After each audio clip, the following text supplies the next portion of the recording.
J'ai juste demandé, j'ai dit, bon, le mur qui est tombé à Taouya sur les deux enfants là, et après on envoie les pick-up pour ramasser les manifestants par rapport, les mécontents par rapport à ce qui était arrivé. Qui est en train de faire les travaux là-bas? Je voulais juste m'informer parce que c'est un peu inquiétant.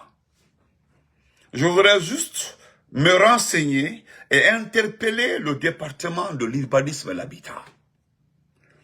Mais qu'est-ce qu'on me fait savoir?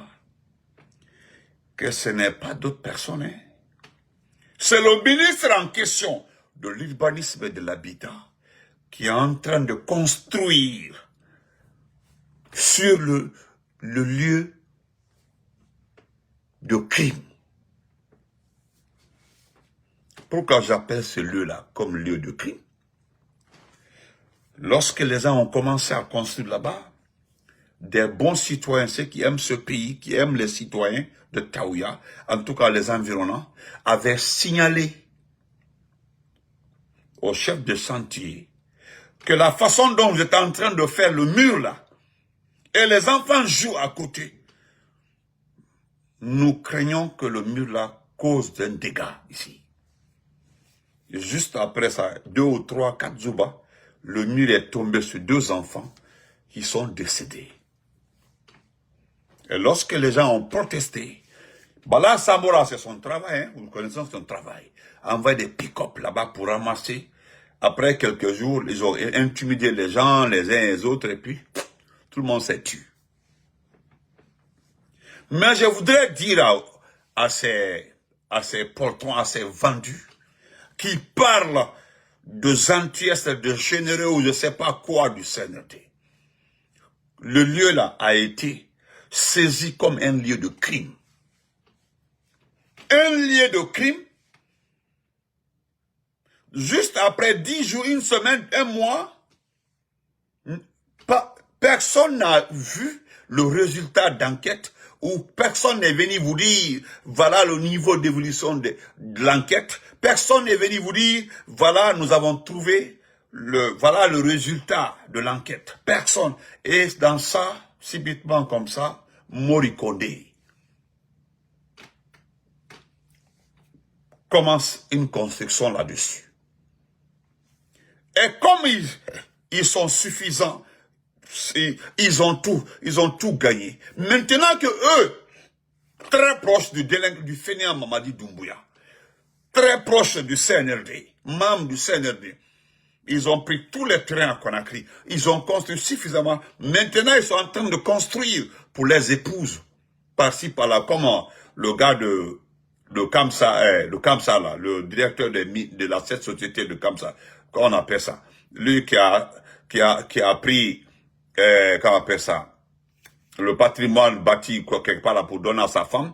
Et voilà Moricone. Vous connaissez la famille Soumari. Tout le monde connaît cette famille à l'abbé. Oui. Cette famille, sa femme est de l'abbé. Vous savez que la femme de Moricone est de l'abbé. Tellement qu'il a foutaise. Il a tellement de foutaise. Il a payé là-bas. Il a commencé la construction. Il a déposé plus de 5 milliards. Ils vont faire un château là-bas pour son épouse.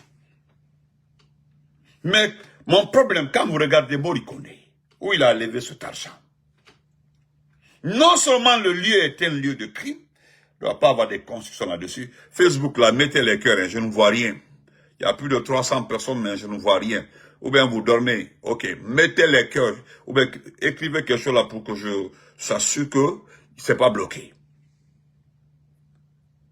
Lui, Moricone, voilà les données de leçons, parce qu'ils aiment parler de réseaux sociaux. Nous aussi, nous allons parler comme ça. Lui, Moricone, tellement qu'il a foutaise, voilà, un lieu de crime est en construction pour son épouse. Nous demandons à son épouse et à la famille Soumari, cette grande famille de l'abbé, dire à cette dame que là où tu es en train de construire, nous l'avons documenté. Le lieu a été documenté.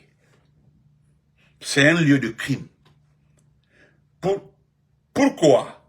Parce qu'un jour, nous allons démolir, nous allons lever cette maison là-bas. Nous allons saisir ce bâtiment.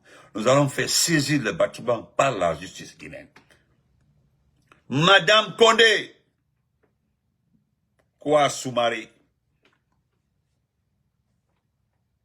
nous avons essayé de joindre les familles des victimes de ce terrain. Hélas, personne ne veut s'exprimer là-dessus. Nous ne savons pas ce qui s'est passé lorsque les gendarmes sont venus ramasser les manifestants. Mais ce que je voudrais dire ici, à Mori Condé, moi, comme tu l'as dit là, que je suis un, je ne sais pas quoi, je voudrais juste te rappeler, petit, du quartier énergie Cancan. Petit, faut finir le bâtiment. Dans 2 ou 3 jours, quand ils vont avancer, j'ai demandé aux jeunes d'attendre d'abord que la construction avance pour que j'ai les photos, pour te montrer les photos sur la toile. Ça, terminé par Maurice Sanda.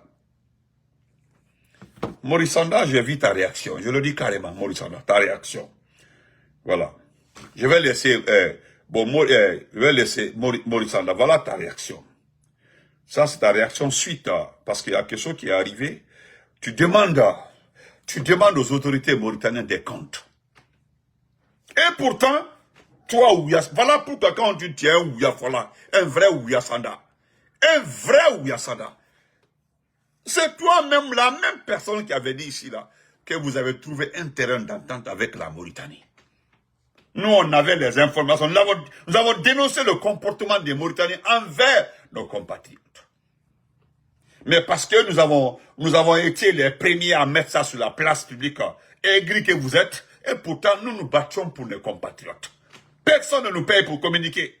Nos pages là, hein, nous les gérons, nous payons nos factures de téléphone et de courant.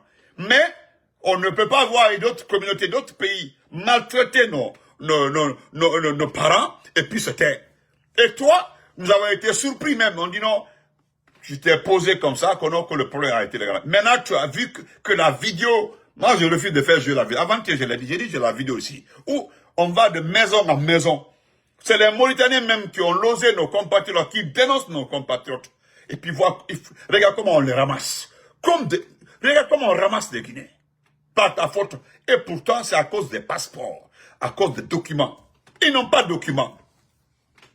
Vous avez une ambassade en Mauritanie? Tu ne gères même pas les ambassades. Est-ce que l'ambassade en Gambie, vous demandez à un ambassadeur qui est loin de la Mauritanie de gérer la situation et vous faites comme si vous gérez ça en ligne. Faux. C'est maintenant là. Maintenant, ils sont en train de traquer. Mais c'est trop tard. Regarde comment on nous gère, comment on nous a chiffonné. Mais c'est déplorable. C'est regrettable. C'est regrettable. Tu as un fainéant comme ça, là, un ouyafola, hein? Maintenant, toi, tu demandes des comptes. La Mauritanie a un président démocratiquement élu. En Mauritanie, là, eux, là, ils font les élections. Ils font pas de coup d'État. C'est les élections. Maintenant, toi, en tant que qui, tu vas leur demander des comptes. Et d'ailleurs, si les gens là hésitent à expulser certains, parce qu'il y a certains qui ont dit qu'ils préfèrent qu'on les jette dans un puits au lieu d'aller en Guinée. D'autres l'ont dit carrément, hein, nous avons des vidéos aussi et des informations. Que parce qu'ils sont menacés en Guinée. Parce que les gens ont l'expérience de ce premier groupe qui est venu de la Tunisie, que vous avez abandonné. Il fallait voir le cirque. Il fallait voir le cinéma que tu avais tourné en ce temps-là. Comment toi tu peux venir t'asseoir pour dire que nous allons demander des comptes? Voilà ici, ce sont tes propos. Attendez, où ça est même? Où j'ai mis ça? Oh.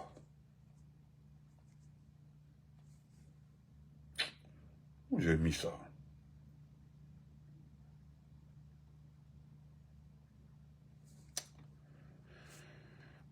Où j'ai mis ça? Attendez. J'ai mis ça quelque part. Voilà ici. Voilà. Vous dites que L'expulsion massive des Guinéens est inacceptable. Conakry demandera des comptes à Nouakchott. Inch'Allah. Conakry demandera des comptes à Nouakchott. Il fallait d'abord aider ces Guinéens expulsés. Qu'est-ce que les affaires étrangères font pour aider d'abord nos compatriotes expulsés? Parce que certains ont quitté sans bagage. D'autres, la façon dont ils sont habillés, c'est comme ça ils ont marché jusqu'à la frontière. Vous devez arrêter de mentir.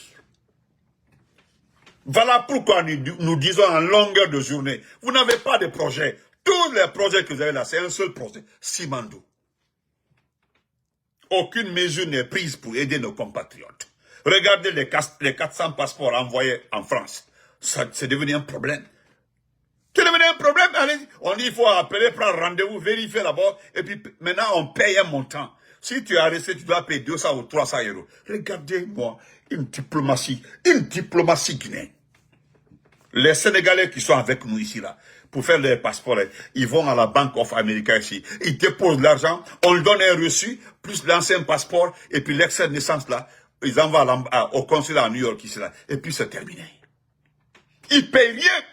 Ils ont déjà versé, il y a un compte appartenant à l'État sénégalais ici, même les Ivoiriens, au niveau de la Bank of America ici. Et puis c'est terminé. Le passeport, après 21 jours, le passeport, ou bien un mois, d'autres, c'est les Sénégalais pour les Sénégalais qui, le passeport prend au moins 45 jours, mais pour les Ivoiriens, c'est un mois, 30 jours, le passeport arrive. Et puis par ton compte, tu te déplaces pas pour aller chercher le passeport.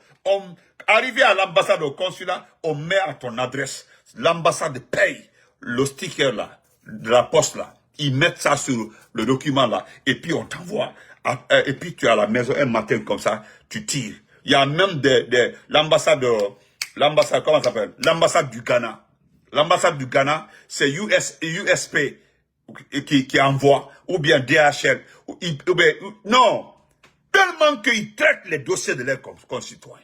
Qu'est-ce que toi tu fais? Voilà tant de... Ce n'est pas vous, hein? C'est le peuple. C'est ce peuple-là qui m'énerve. Ce peuple-là. Qui m'énerve. Sinon, vous avez montré toutes vos limites. Si ce n'est pas les mouvements de soutien, il y a quoi dans ce pays-là? Chacun est en train de préparer un mouvement de soutien pour soutenir l'argent à Mamadi. Parce que le petit a peur de quitter le pouvoir. Il a peur d'être poursuivi. Il a peur d'être traqué. Donc il préfère prendre l'argent donné pour ne pas être traqué.